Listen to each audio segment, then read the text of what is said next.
France రాజధాని Paris వేదికగా Olympics క్రీడలు అట్టహాసంగా జరుగుతున్నాయి. తొలి రోజు భారత్కు పతకాలు రాకపోయినా రెండో రోజు మాత్రం భారత క్రీడాకారులు అదరగొట్టారు. మహిళల షూటింగ్లో మను భాకర్ కాంస్య పతకం గెలిచింది. దీంతో పతకాల పట్టికలో భారత్ ఖాతా తెరిచింది. మరోవైపు భారత స్టార్ షట్లర్ పీవీ సింధు అదరగొడుతోంది. మహిళల సింగిల్స్లో తొలి మ్యాచ్లో అలవోకగా విజయం సాధించి తదుపరి రౌండ్కు దూసుకెళ్లింది. కాగా ఒలింపిక్ గేమ్స్ చూసేందుకు మెగాస్టార్ చిరంజీవి ఫ్యామిలీ ప్యారిస్ వెళ్లిన సంగతి తెలిసిందే. చిరంజీవితో పాటు సురేఖ, రామ్ చరణ్, ఉపాసన, మెగా క్వీన్ కింకారా కొణిదెల ప్రస్తుతం ప్యారిస్లో పర్యటిస్తున్నారు.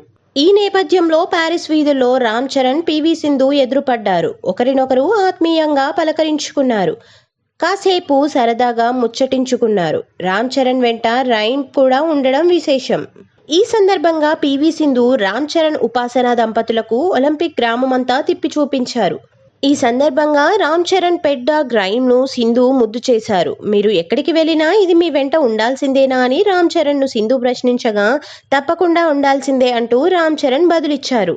ఒలింపిక్ క్రీడల ప్రారంభోత్సవం నాడు కూడా మెగాస్టార్ చిరంజీవి, సురేఖ, రామ్ చరణ్, ఉపాసన పారిస్లోని సెన్ నది వద్ద దర్శనమిచ్చారు. ఒలింపిక్ స్టార్చ్ రెప్లికాను చేతబూనిన చిరంజీవి సంతోషం వ్యక్తం చేశారు.